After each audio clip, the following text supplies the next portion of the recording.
This is your guide to book publishing. Everything you want to know but didn't know what to ask with your host, Dr. Judith Briles, on the Rockstar Radio Network. On the show today, you'll find out where book publishing is going and how to take advantage of it. How to identify and avoid publishing predators. What opportunities are emerging as the book trade evolves in new forms. How to avoid losing money, and much, much more. Join us now as a variety of publishing pros will deliver insights and strategies to take the author to the next level of publishing. It's your guide to book publishing. Everything you want to know but didn't know what to ask. Brought to you by Author You and The Book Shepherd on the Rockstar Radio Network. And now, here's your host, Dr. Judith Briles. Well, I have to tell you all, it's freezing in Colorado, but that's okay. We'll warm it up. We have a really important topic, I think a critical topic, and it's a topic that I've really kind of slowly emerged into and using it more and more because the topic is about working with virtual assistants. These men and women who are a marvel at the keyboard, who know more about social media than Hogan has goats, and really are becoming a critical component to what makes it work for those of us who are OD'd, overwhelmed, don't have enough time in the day. And for authors, writers, publishers, anyone in this arena, they really become the right hand, the left hand, and really cover your tush as well. So with me, I have one of my favorite virtual assistants, and is someone I've relied on many, many times, helps me out as well as many other authors. Kelly Johnson's with us from CornerstoneVA. Hi, Kelly. How are you? I'm doing well, Judith, and thank you so much for that introduction. I really appreciate it. There you go. And you have been my right hand and left hand and covered my tush, right? I'm happy to be that, I've got your back, support, back-end person. All right, there you go. All right, so here's what I want to get into, that let's really define what a VA is, because that's what you're all called, is VAs. So let's define what a virtual assistant is. Sure, no problem. Essentially, a virtual assistant, what I always like to say that I do is we handle the administrative, technical, and creative aspects for a client's business. And one of the great aspects, of course, being right in the name of virtual assistants, is that we do work virtually, so we're not limited by geography. And one of the most important things, I think, for people to understand about virtual assistants as well is that as a VA, we're business owners, so we're working with our clients, not for our clients. And because we're also business owners, we understand some of those peaks and valleys of what is involved in being a business owner, so we can really help to support other entrepreneurs and small business owners, and also just kind of also be a sounding board and bounce ideas off of each other. Well, and that's exactly what happens. So you're working with a person who is your assistant, is really running their own business. So they have an inkling of what it is that hopefully you're going to be doing. And I guess, Kelly, that's what we try to get our other authors to realize, is this is a business. Absolutely, so, yes. That it's a business. We want them to be able to view it that way and then see how we can really put, those good foundational pieces in place to make sure that as they continue to grow, in their own business, as they start writing, more books, coming out with ebooks, that they've got that in place, and then the VA can really help to support that and come up with new ways to help them to keep growing. Well, I think what I love is that if I come up with some harebrained idea, which I am capable of. Not harebrained, let's say creative. There, lots of creative ideas. Yeah, well, some are more creative than the others, and some are more doable than the others. But I found that you've been a great sounding board. That I can bump something out to, and you can say that's possible and we can do that, whether it deals with videos or the audios or repositioning on the websites or just maybe some strategies of getting out there. That's what I found that has been really invaluable, because let's face it, I don't know if any of you out there listening are like me. I mean, I do understand social media fairly well, and I do understand how a lot of do stuff, but Kelly actually carries around a black book with everyone's passwords in it. My valuable black book. Yeah. In the case for you, Judith, it's purple. Thank you very much. I mean, one of the shows that we watch, they have one of their pet animals is called Useless. Well, this is how I feel at times. Sometimes really useless, and some of those they really fine tuning in the maneuvering, and that's when the Kellys of the world become so extraordinarily invaluable because they do save time, they do get it, and once you develop a relationship with them, they understand what your nuances and hiccups are, which I think are really important. Absolutely, like you said, that long-term, professional relationship that I can have with, the clients that I work with, I really value that because the more I get to understand what it is about their business, what they want to do, and just get to know them more, as you said, that's where I feel like I can act as a sounding board to an even greater degree. And that's one of the things that can help people keep moving forward on projects where sometimes maybe they're feeling overwhelmed or stuck. As you said, if they can go to their VA and say, this is the idea I have, how doable is this? Is this really something that I can implement, or how could I make this come to fruition? That, as you said, it's a great way to start talking where I can share experiences or knowledge and skills that I have or that I know other service providers might have if we need to maybe do this in certain, pieces and help it be a step-by-step process.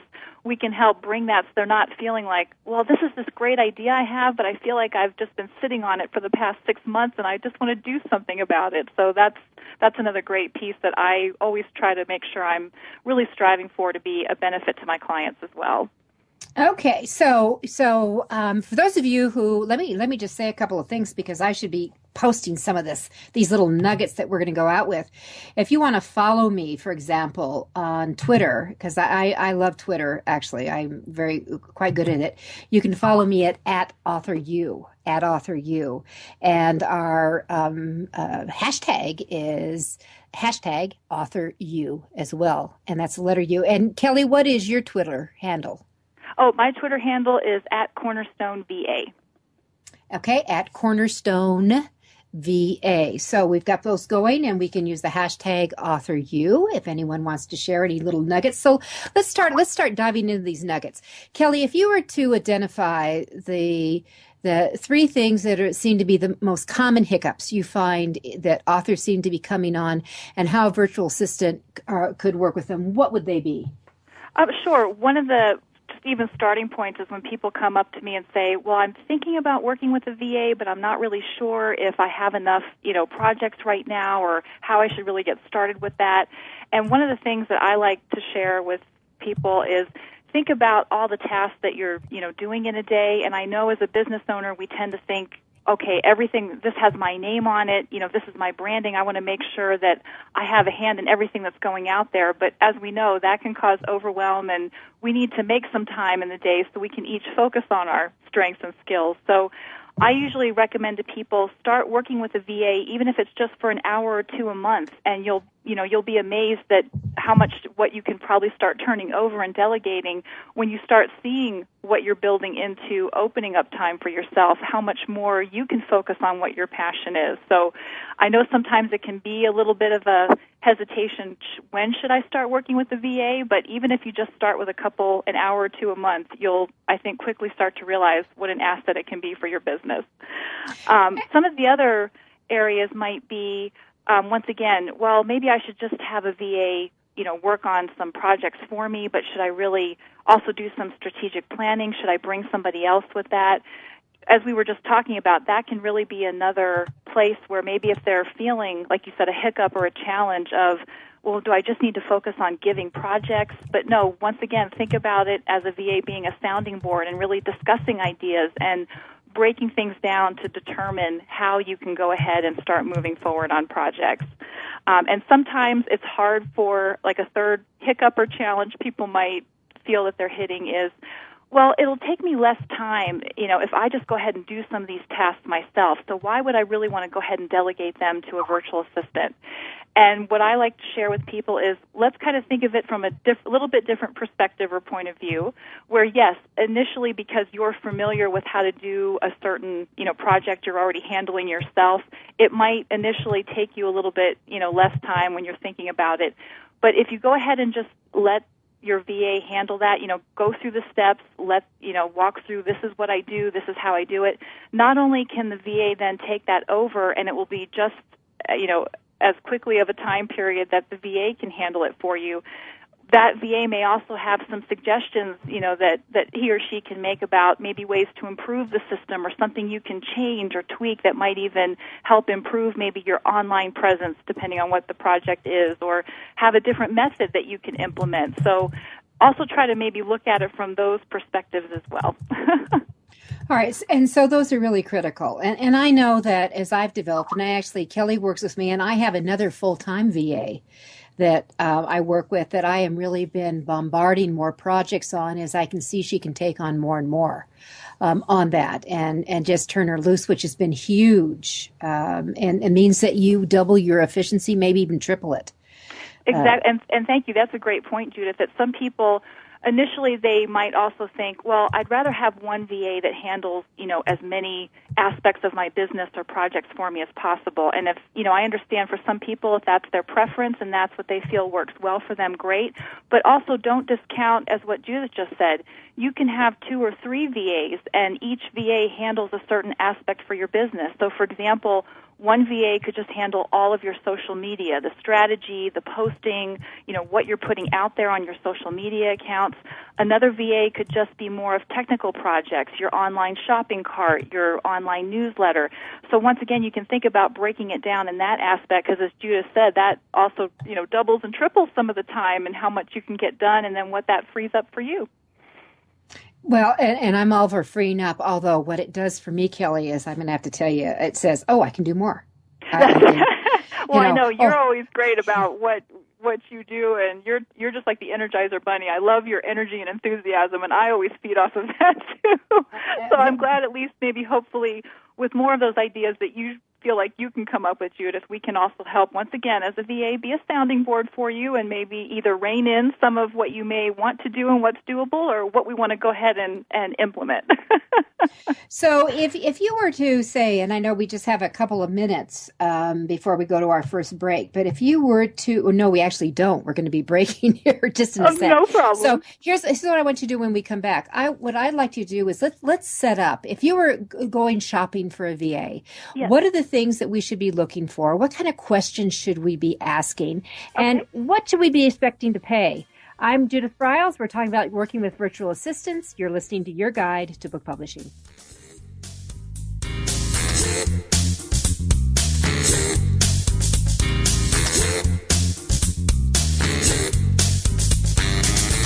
This is Your Guide to Book Publishing.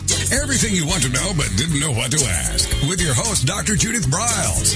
And we'll be right back with more great information right after these on the Rockstar Radio Network.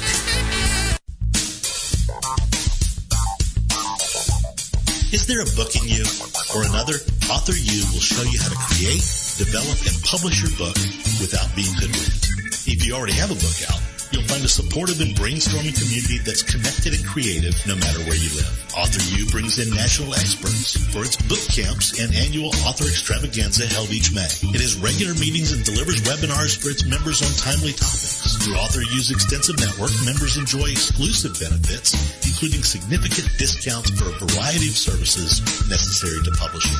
The Resource, its online book publishing news magazine, is content-heavy and it's free. If you want to create a book that has pizzazz, punch, and panache, Author U is for you.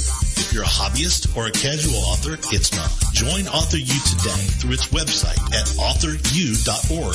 Follow Author U on Twitter at AuthorU and on Facebook at AuthorU, where timely author and publishing tips and articles are posted daily.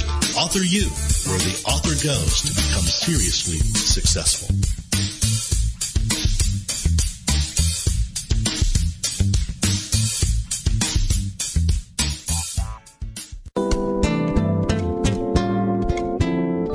Sell stuff? Do you want to sell books? Lots of them? If yes, you must take credit cards, the most widely used form of payment today. The free terminal has created a special program for Your Guide to Book Publishing listeners. No contract. All equipment is free. Extremely low rates and no termination fees ever. Contact Alan Dean at allen@thefreeterminal.com or call him at 303-668-6828. The free terminal has handled all credit card transactions for both AuthorU and Judith for over a year. Don't wait another day. Contact Alan at thefreeterminal.com or call 303-668-6828 and tell him you want the no-contract AuthorU deal. Every picture tells a story.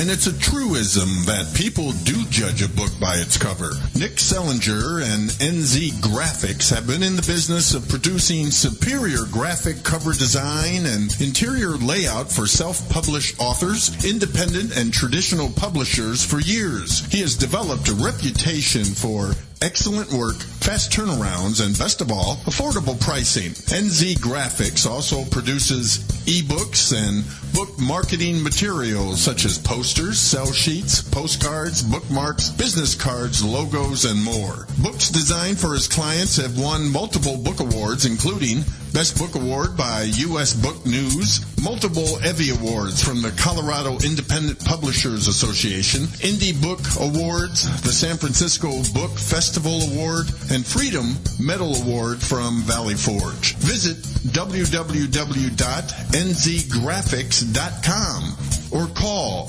303-985-4174 for more details about making your book the success it should be. Mention that you are an FOJ, friend of Judith's, and that you heard about NZ Graphics on your guide to book publishing.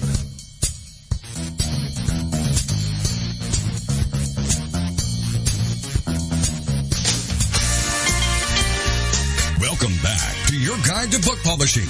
Everything you want to know but didn't know what to ask on the Rockstar Radio Network. If you want to write and publish a book, if you want to be successful as an author, your guide to book publishing, everything you want to know but didn't know what to ask, is for you. Stay tuned and you'll hear about statistics, scenarios, and strategies on what to do now to get you published. So let's get back to the show. And here again is your host, Dr. Judith Briles. Well, as always, I chat off the air with our guest, and that I was sharing with her that we're going to slip out and see the Monument Men tonight, because it's my birthday, and one of my friends gave me a card to the movies, and I love movies, and so we're going to see the Monument Men and have dinner, and we have an Oscar party to go to on Saturday night before we do all that. And so what I am going to go, we have to go in costume. So I'm going as the Monument Man because I have hanging in my front room a gift that came to me several birthdays ago from a dear friend whose parents were taken off in the train in the Holocaust. And that prior to that, all their paintings were confiscated and everything. And some of them were eventually, her mother survived, and the paintings some of them were retrieved for the family. So my gift for a 50th birthday was one of the paintings, because they knew I loved flowers. So it was a floral scene. And down in the lower left, which the artist had signed, had been blacked out by the Nazis. And that was very common for them to do, is to take away some of the artists' names, and then they would sign somebody else's name on it. And Nicole had said to me, well, you can have this lifted and really find out who it was. And I've never wanted to, because I've always wanted to be reminded that the Holocaust was not that many years ago. That's right. So it's a reminder there. So I'm going as a monument woman. And with that said, Kelly, and like I said, remember to get a picture. Exactly. With that said, we are going to jump into how to look for a VA. What should you expect while you think you're expecting? What kind of questions, what kind of skills should they bring to the party? What's kind of our costing that we look at? So, Kelly, where do we start? Sure. So great questions. And once again, just starting with some of the initial ones that you had just asked, where would I find a VA? How would I even know where to start? One of the best places I always let people know is, talk to your colleagues and see if they're working with a VA, and find out if they've been happy with, how that professional relationship has been going, if they're really pleased with, that working relationship. and, go ahead and ask if, you can go ahead and reach out to that virtual assistant and, go ahead and have a conversation with him or her. Once, word of mouth and referrals, as we all know, is a great place to start, especially when you can talk with someone else and learn, what it is maybe they've been doing or how they've been working with their VA. I would also encourage people, talk to a couple of different virtual assistants that even if you have, maybe the initial colleague you contact shares the information of the virtual assistant that your colleague's using, and you get a great recommendation and you feel, the conversation went well when you've talked with that VA, it is always good to talk to a couple of different virtual assistants because we each offer a variety of different services. So even if you feel like it went well, as we talked about before, you may want to have 2 or 3 different VAs handling specific aspects of your business for you. So, that's always good to keep in mind as well. And when I'm sorry. Did you? I was going to say, and each of them have different skill sets. Yes, exactly. So I guess what you need to do is, what if you don't know what you're looking for, though? How would you ask the question to figure out what is their really skill set? Sure, and maybe one place to start before you have that conversation with a virtual assistant, because once again, that's a great place, to start and think about that you just asked Judith, is what I have is a worksheet, and you can even just, take a sheet of paper. I recommend that people, if they're not sure maybe what they need or what skill sets they should be asking for, just for like a 3 or 5 day period, go ahead and write down and make a list of all the tasks of what you do in your business. So that could be everything from, called 3 clients to sent out an email broadcast, set up a new product, and then go ahead and rate those different items that you've made the list of at the end of the time period that you've designated. And I usually say give it a rating of a 1, a 2, or a 3. A number 1 would be you love doing that task yourself. It's something you really enjoy doing, and you don't mind if you have to still handle that task. A 2 would be, well, this task, it's not my favorite thing to do, but, it's okay if I still have to do it. And number 3 is, if I never had to do that task again, I would do the happy dance in my office. So what I tell people is look at those ones you've rated the 3, the tasks that you really don't like to do, and that's what you'll probably want to start designating to a VA and have a VA handle for you, because you'll probably start to notice that those tasks you've rated as a 3 are ones that you are constantly putting on your list of things to do, pushing off, procrastinating, or, I can worry about that later. So just being able to start delegating those tasks you don't enjoy doing, you'll probably start to feel a huge relief and a weight off your shoulders. Yeah, and I can tell all our listeners that, when we started this show last year in January with just myself and my husband listening in to see how it sounded, that in building up to many, many, many thousands of downloads every month, that has all come from a VA. I mean, I've done a little bit, but I have turned it over because that's a task that, number one, I view working with Kelly as a higher skill. And I think that it's really important to understand that there's different skill levels that everyone has. And I wouldn't want to load her up with mundane tweeting out, posting, and some of those things where she is so much smarter in using stuff and creative and how to get things put into place. But that I have someone else who can just kind of blindfolded push this out. And I know that it's absolutely, when we saw going from 0 to 1,000 to 2,000 to 3,000 to 5,000 to 8,000 to 10,000 to 14, 16, 18,000, that's because of working with a VA.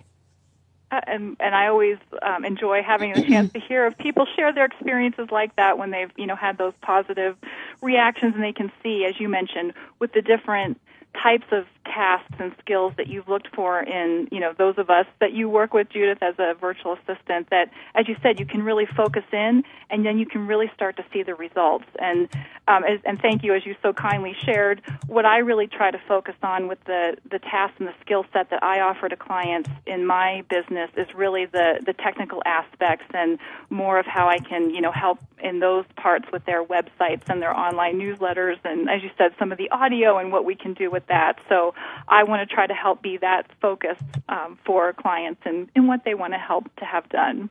Yeah. Kelly would be someone I call. Oh my God, have I screwed up YouTube and everything else involved in? Oh my God, Kelly, my website. Kelly is who I would call. And that's when I tell Judith that her magnetic personality is just interfering with the technology, so she just needs to maybe dial it down a little.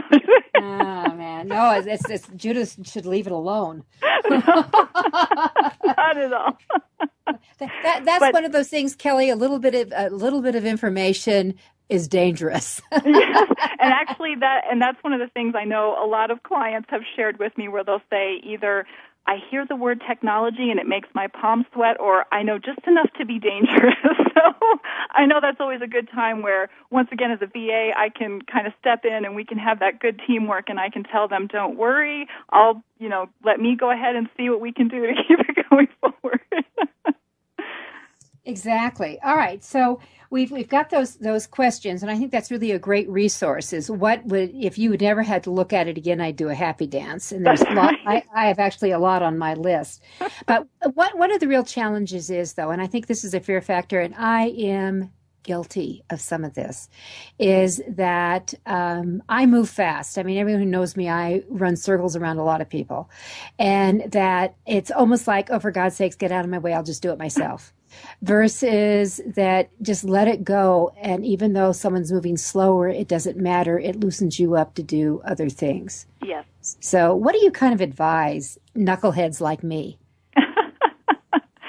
Well, usually that's why I try to break it down and kind of taking a couple of projects at a time, because as you said, it is a transition for everyone, just kind of working into that, really taking an understanding of what eventually that, freeing up that time is going to mean to you. And like you said, if you're used to just stepping in and saying, oh, just let me handle it, that's where I'll just try to present and say, you know what, since this is a transition time, how about on the list of things that you gave me, let's compile a list of, let's just start with 6 initial items. Let me go ahead and handle these 3, and let me handle it for, a period of, 3 to 4 weeks. We'll start, working on it. I'll give you those updates. I'll tell you what I'm doing. And then at the end of that period of time, let me know any other changes, questions, or concerns, and once we get all that set up, then let me go ahead and take on the next 3 in addition to what, the first 3 I was already handling for you. And let's just kind of keep doing it in pieces, because I think that helps with the transition.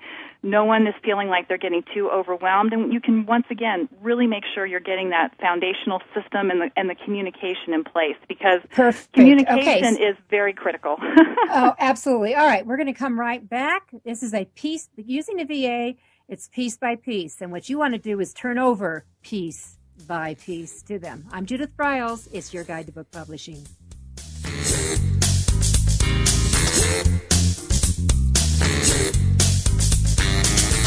This is your guide to book publishing. Everything you want to know but didn't know what to ask, with your host, Dr. Judith Briles. And we'll be right back with more great information right after these on the Rockstar Radio Network. Since 1987, Color House Graphics has set the standard for quality book production. Whether you decide to print a small quantity of books or need a large print run, depend on Color House to help you. You'll receive professional help and advice the moment you reach one of our representatives. If you mention hearing about us on your guide to book publishing, Judith Briles, we will provide you a discount on the first order you place. To speak with a project manager, call us toll-free at 800-454-1916 or visit us at www.colorhousegraphics.com.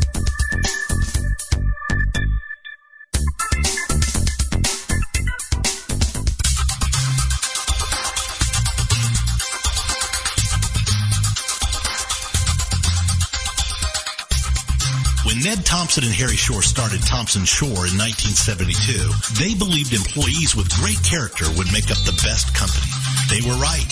They hired people who were not only experts in bookmaking, but who were obsessed with quality and delivering exceptional customer service. Almost 40 years later, Thompson Shore remains a 100% employee-owned company. Ned and Harry knew that successful customer projects are a direct result of empowered employees. We specialize in all books for large and small publishers. Creating beautiful and well-made books, we're dedicated to pleasing our customers by making the experience a good one from start to finish. The personal touch we have with our customers allows us to be innovative in solving their most difficult challenges.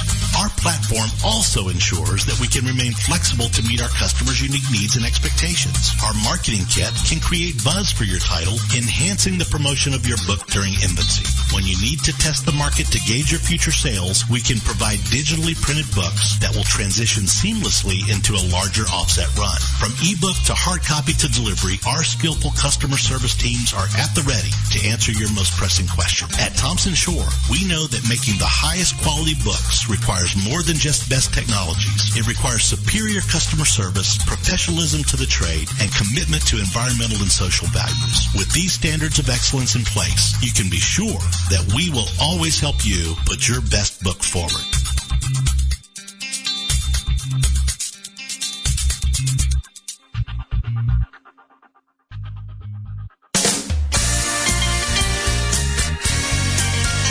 Welcome back to your guide to book publishing. Everything you want to know but didn't know what to ask on the Rockstar Radio Network. Coming up, you'll hear more about statistics, scenarios, and strategies on what to do now to get you published. So let's get back to the show. And here again is your host, Dr. Judith Briles. Oh, I love technology. Sometimes we disappear once in a while. So with us is, we often have one of our sponsors, Total Printing Systems, has been with us when we had 0 listeners, but John and I. And now we have mega thousands. And one of our sponsors as Total Printing, and the person who brought us to us is Charlie Plapa. Hi, Charlie. Hey, Judith, how are you? Good. So what's new at Total Printing? And actually, I should just get a little caveat. Total Printing is one of my favorite printers when it comes to creating what we call ARCs, Advanced Reader Copies, or galley proofs. They do it very fast. The prices are amazing. And I've had clients say to me, my God, if my book finished printed offset could look this good, I would do a happy dance. So with that, Charlie, what's new at Total Printing? Well, thank you. We have really stressed this year with new equipment purchases to increase our production capabilities, and along with increased production speeds, we've actually we're able to lower our pricing. So whether it's a 2,000 or 3,000 run or runs of 25 copies and up, or even print on demand, we are now working in all binding styles and colors, single and multicolor projects, whether it's children's books or cookbooks. And we still do a lot of single-color, black and white text-type books. We've also increased our binding capability. We have a brand-new casing machine for those people who are interested in hardcover books. So we were able to produce those quicker now. And along with our new press purchases, we're seeing higher DPI and higher quality, even in our single-color book work, which has increased our capacity quite a bit this year. Well, and so when you talk about that, your capacity and all that, so most people think color is kids, but we're talking about with what you're doing with color and your digital side. And I have to say to everyone, I spoke at a digital conference last fall in November, and I'm actually blown away about the increased quality of what digital has brought about just in the last couple of years. It's amazing that it often is very hard to tell the difference between the two. Would you agree, Charlie? Oh, certainly. It's been amazing what we've seen, the quality increase as far as anything in color, as far as children's books, and we're doing quite a bit of cookbooks, too, which people are very interested in how that color or food appears. And a lot of that has to do with the increased inkjet capabilities, because we offer inkjet and toner-based printing, and also of the new paper stocks that's available. You know, for the first time ever, we're able to print digital inkjet with a true coated sheet. So if someone's doing a children's book or cookbook on that coated sheet, it makes the color look so much better than a typical offset sheet would look. Oh, it's huge. Okay, so very quickly, Charlie, tell us what the cost would be if I had, and let's say as I'm a nonfiction writer, that I decided, oh, wouldn't it be very cool, like every opening page I could have a little pop of color and, maybe some of those call-outs. Maybe I'd have a little pop of color. What kind of increased cost would that be? We're seeing that a lot of people who like maybe a seasonal or Christmas item, or they will print all the heads in a second color. So you could take it, if you were doing a single a book, maybe 160 pages, and you wanted to add a second color, most of your text pages are only about, maybe 20% coverage, and then you're going to add a coverage of maybe 10% or less more in a second color. You're talking, like I said, pennies per page over the cost of a single color book. So if you've got it, time. Yeah. So if you've got a 200-page book, though, pennies per page could increase the cost by $2, but for that big of a book. But if you've got normally if you've got color in, a buyer would say, I would expect to pay a little bit more for that versus just black and white. So yes, maybe I think you're okay. If it isn't, maybe 10% more or less. Mm-hmm. So it makes worth it. All right, Charlie, we'll see you at the extravaganza in May. We're He'll looking be one of our forward to exhibitors. Yeah, one of our sponsors. So we look forward to having you. Great. I'll see you there. Okay, thanks. All right, Bye. Kelly. All right, bye-bye. All right, Kelly, we are back to VA land. And I should say Kelly will be speaking at the extravaganza. She'll be doing a special session on how to really exclusively work with virtual assistants, very specifically for authors, publishing, books, projects, repurposing, social media implementation, a whole arena that really does round it out. So we're looking forward to that. And that's going to be May 1 to 3 in Denver, Colorado. All you have to do is, right now, we are still in the month of February, if you're listening live, that people who sign up this month will get the free, at least it will be free this month, the Deep Dinner Dive workshop that Penny Sanseveri will be doing on how to sell books by the truckload through Amazon and all other things in the marketing arena. Okay, and you go to the authoru.org site. All righty, Kelly, we're back to VA land. And that when we're looking at how do we determine, we were just talking with Koss about with Charlie at Total Printing Systems. Mm-hmm. How do you figure out what's it going to cost you to work with a virtual assistant? Sure, and what you'll typically find when you're working with a VA and the different cost pricing structure that they'll have is most VAs will have a two-tiered fee structure. And what that will be is would be an hourly rate and another would be a retainer rate. So the retainer rate would work as with any other company that you had a retainer with. There's a set number of hours per month that a VA would set aside for your business projects.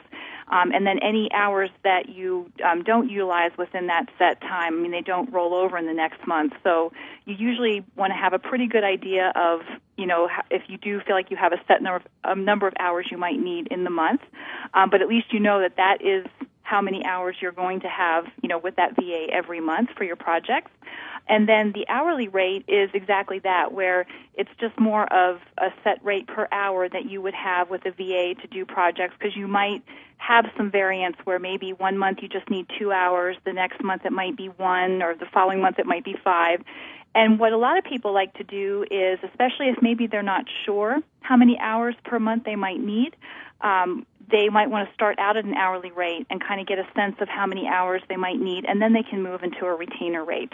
And as far as the cost, what's factored in for each VA, especially if we're looking like at that per hour rate, for example, it depends on what their skill set of the VA would be, how many years they've been in business, even where they're living, the location, because of cost of living expenses that they're also taking into account. So that is all kind of factored in, and you'll probably, for the most part, see a range between $45 and $65 an hour. And on the hour, so if you had a retainer rate, would you expect a discount for that? Yes, exactly, because you're going ahead with the retainer rate and securing a set number of hours per month. It usually calculates down to be a slightly lower per hour rate than what the straight hourly rate would be, in recognition of the fact that you're reserving, X number of hours per month, and you're looking typically then at a longer term professional relationship with the retainer rate as well. Mm-hmm.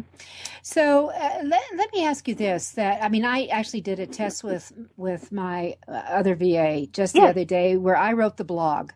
Mm-hmm. I usually write my own blogs because I think that you need to understand that if you have a very unique way of phrasing things or doing things, it's really hard to delegate that out. even though you'd like to. You really probably are going to have to retain that. But that doesn't mean you have to post it. And it doesn't mean you have to do all that stuff. So, and see, I was a control freak, and I was doing all that. So I decided, okay, Judith, let it go.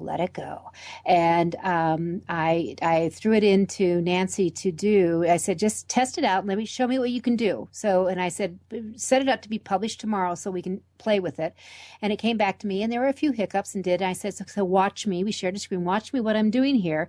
She got it. So I'm fine. And the thing is, I can write it, but I could spend another 20 minutes diddling around with something, moving it around. So if I can let that go, that's a good thing. And that's a great example of how you showed what we were talking about earlier in the show, Judith, as you said, where, yes, it can take a little bit to transition, and okay, I can go in and do this, but certain parts of, just like you said, as a blog post, if I have to do some of the technical things like adding the links or going ahead and putting in some of the, certain coding of how I might want it to look like, that can take you longer, where, like you said, now that your VA, you've had a chance to walk through the system and what you do, and she understands, and you had a chance to practice that together. Like you said, now that's off your plate. She knows exactly what it is that you want. And another piece to that, where what I would also do if that was turned over to me from a client, it's not only formatting it in their blog and putting on the appropriate tags and the keywords and making sure some of that SEO is on the back end. I would utilize some of the free tools that I know you and I have discussed and we use quite a bit. And we just, in fact, use this again in the Tech Toolbox that we taught together on Tuesday of this week, using that free headline analyzer tool. And I'll let clients know, I took your blog post title, and I just wanted to let you know I use this tool that analyzes the words that are in there, and let's see if we can maybe help tweak so that you can get more of an online presence. And that's something that my clients have shared they appreciate, too, because that's something they hadn't thought of, but it also helps them in, once again, helping their outreach and what they can help get done. Exactly, and they can come back with several samples and let the scoring. So when we come back, we're going to we'll revisit some of those tools with Kelly Johnson, Cornerstone Virtual Assistant. I'm Judith Briles, and you're listening to Author U, your guide to book publishing. So what we're doing is we're focusing on virtual assistants, how to use them, how to really expand your day in ways that you never imagined. And we'll get into a few more details when we get right back.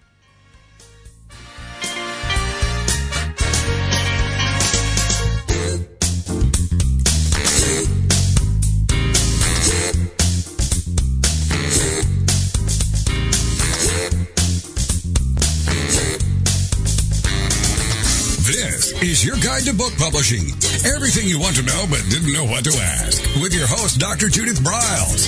And we'll be right back with more great information right after these on the Rockstar Radio Network.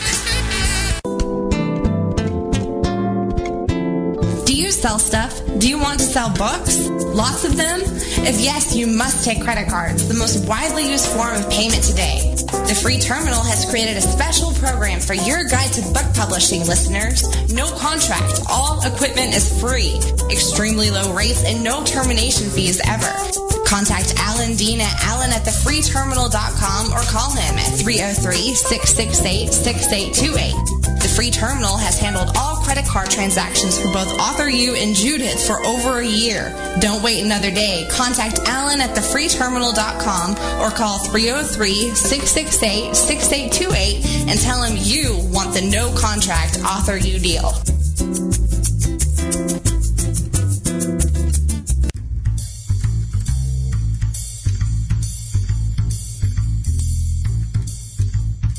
The book shepherding concept is simple. The publishing world is changing, and so must you. You need an experienced shepherd and a guide to partner with you as you create, strategize, develop, publish, and achieve your publishing goals. You can't do it alone without paying the price. You can spend your money creating a book that turns out to be so-so, or you can create a book that looks and feels classy, builds your brand, and is a financial success, a bestseller. It's your choice. You choose. You need the book shepherd. Publishing is riddled with obstacles, sometimes nightmares for the author. You don't need problems. You want solutions. Dr. Judith Briles will shepherd you through the maze and the chaos. At times, she's had to step in and rescue a book that has been sabotaged by a publisher or by a publishing service provider or sometimes even the author themselves. Judith Briles is the book shepherd if you want to create a book with no regrets. Give her a call today, 303-885-2207. That's 303-885-2207, or email her at judith@briles.com. By the way, Briles is spelled B-R-I-L-E-S. Follow Judith on Twitter at MyBookShepherd and on Facebook at The Book Shepherd.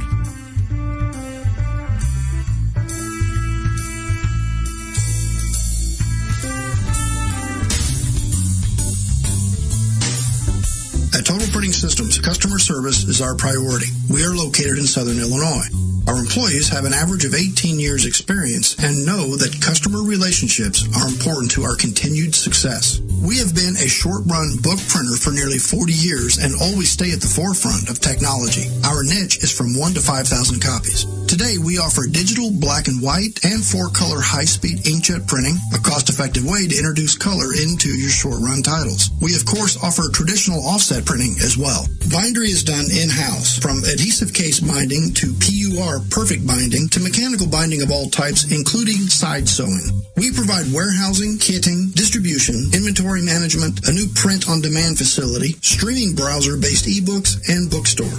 Call us at 1-800-465-5200 for a quote on your next book project. You can also visit our website at www.tps1.com. Welcome back to your guide to book publishing. Everything you want to know but didn't know what to ask on the Rockstar Radio Network. If you want to write and publish a book, if you want to be successful as an author, your guide to book publishing, everything you want to know but didn't know what to ask, is for you. Stay tuned and you'll hear about statistics, scenarios, and strategies on what to do now to get you published. So let's get back to the show. And here again is your host, Dr. Judith Briles. Oh, these hours also go frickin' fast. Here. That's because we have so much fun. I know it. It's always interesting when I have guests on. They say, "So, what kind of questions you're going to ask me?" And I said, "Well, we're going to have a conversation." Exactly. And I always know enough about whatever the topic is that I'm going to bail you out if you get stuck. So don't worry about it. So we're talking about virtual assistants, and as I said, Kelly Johnson will be speaking at the Author U Extravaganza May 1 to 3 in Denver, Colorado, and all of you listening in should have that on your calendar. Should go to authoru.org. Click on the events tab and sign up and get your tush here if you want to be seriously successful. If you just want to diddle around and gaze in your belly button, it's not the place to be. But we will move you, we will market you, we will social medialize you, we will take you to another dimension that your head will be swirling, which could be a good thing, and we will feed your belly at the same time. Absolutely. So Kelly is going to be talking about virtual assistants, which is what she has been doing a gazillion years. How many years have you been a VA, Kelly? Actually, it's been 9 years. All right, and so one of the great attributes that Kelly brings to the party is that she can spell and she can write. And I think that one of the key questions I think you need to do in interviewing a virtual assistant, and Kelly's going to get into some questions here and questions to ask. But here's one: I would ask them, can they spell? And if they are from another culture, because one of my VAs is overseas, that if they're from another culture, are they spelling European as in instead of COLOR, COLOUR? Understand that, very quickly. And I think it's a good idea to ask for a sample. Just give them, you could dictate something, but ask them to write a paragraph about something so you can see what the quality of their writing is. Because if they're going to go up and do postings for you on Facebook or Google Plus or even writing blogs, you better have a very clear idea that they are in sync with who your persona is. Do you want to add to that, Kelly? Yes, and actually that's a great point because, as you mentioned, just especially if you're working with someone overseas, you just need to be aware of some of those, either cultural differences or, as you said, just simply spelling differences. And I love the example you used about spelling as well, because a lot of clients, when they were going through that interview process, when they find out I'm a former high school English teacher, a lot of them will go, I love that I can turn something over to you and you can actually like proof the typo and spelling and grammar. Exactly. So I always appreciate it. I think that's great that, once again, yes, that's something that I can, help them with. But that's also a critical piece where, especially because with authors, a lot of them, when we're looking at the skill sets and what I can help them with, that's part of what we'll have in the conversation when we're doing that interview process and speaking with each other is they'll say, well, I have a book. I'm in the process of writing it. Would you also edit my book? And from my perspective, that yes, they're asking me, I understand because I'm a former high school English teacher, yes, there might be some editing skills there, but what I tell them is for like their articles, their blog posts, editing of typos and grammar and things of that nature, I am happy to help them with, but I always recommend in that situation for their book, they hire a professional editor to do copy and content editing because that's what their specialty is as an editor, and we want to make sure that that's what they're getting. So in that interview process, it's very important that you ask some of those questions, give a couple of examples of what you're working on, and then hear how the VA responds to you.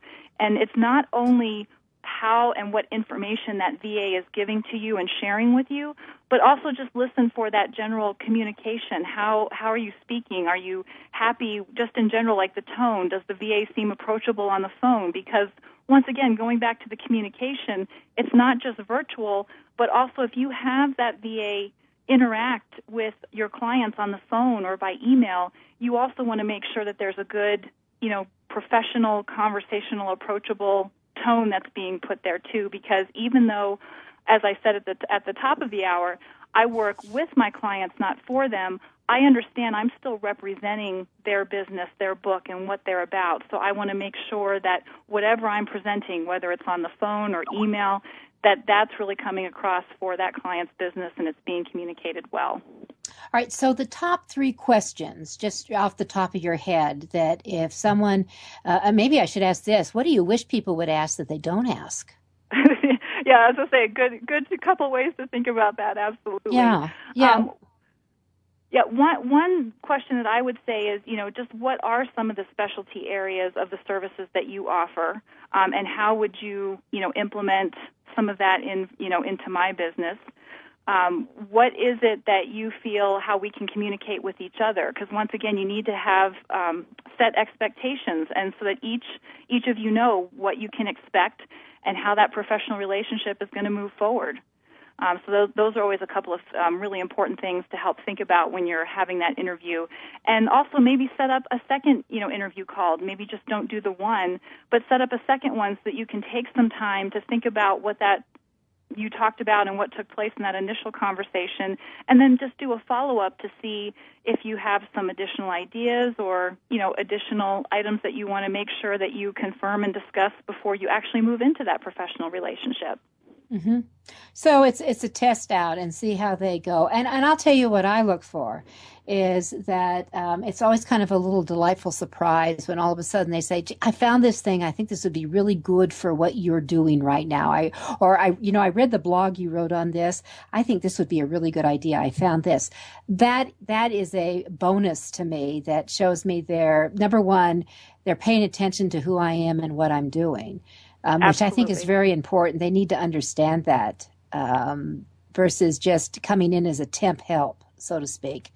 Exactly. And I've even done where someone had called, once again, we were doing the interview process and said, well, can you just look on my website? This is one of the areas I need help with in this, in this area. Can you do that? And I said, well, if you feel comfortable, if you'd like to give me the login, that's something I know that I can help fix for you in 2 minutes. And so that's, like you said, it's just another way that I love being able to support people. And if I can help demonstrate, once again, just some of the things that I can step in that they have felt overwhelmed with and can be fixed, especially something like that very quickly, I'm always happy to do that.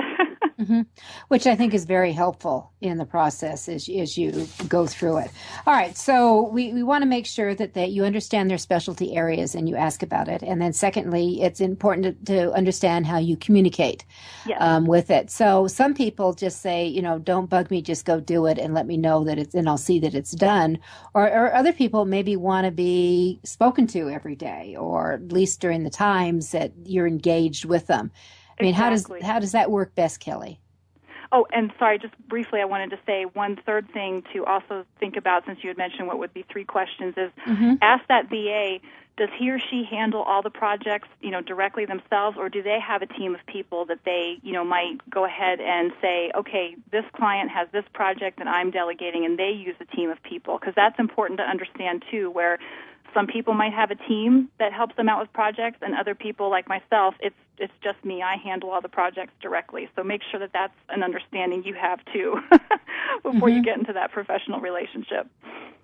Yeah, I mean, I have to tell you, my one side of me says, now we're diffusing the thing. And this team of people, I could just be another ant in the stable. Right. And there may not be maybe you really don't get what I really do. Exactly. That would be my concern. I may be totally off base and wrong here, but that would be my concern. But like you said, because that is a valid concern or something that people would, really want to know, that's why it's important to establish that right at the beginning when you're in that interview process and talking with the VA, to make sure that you understand that, because you absolutely do not want to be caught by surprise thinking, that the VA is literally handling everything for you directly, and then you come to find out someone else is handling it, and once again, and that's why it's also so important to have that communication and really establish that from the beginning.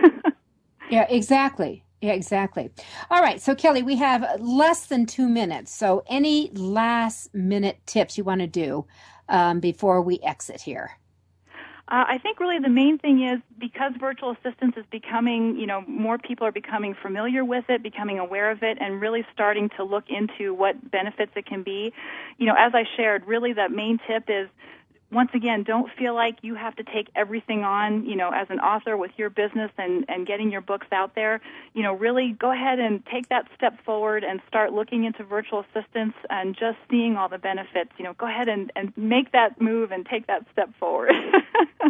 And so whether it's $45 an hour or $65 an hour, or you go offshore and you reduce your hours less, there are trade-offs, let me tell you, because there are cultural differences, and there are things that may not there may not be, for example, the English skills and the tactile skills that you're looking for, but there are trade-offs, and there are everyone has their own specialty. You just have to figure out what it is. But you'll find that if you just invest, as Kelly suggested, an hour or 2 hours a month and get your toe in the water and find out what they can do and what they can do, and if you've got a right fit here before you go forward, you'll find that your productivity will probably increase multiple in the process, which is a good thing.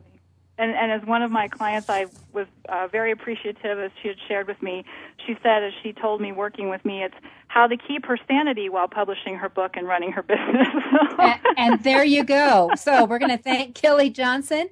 Come to the Author U Extravaganza and meet Kelly, as well as, hundreds of others. This is Judith Briles. We'll be back with you next week.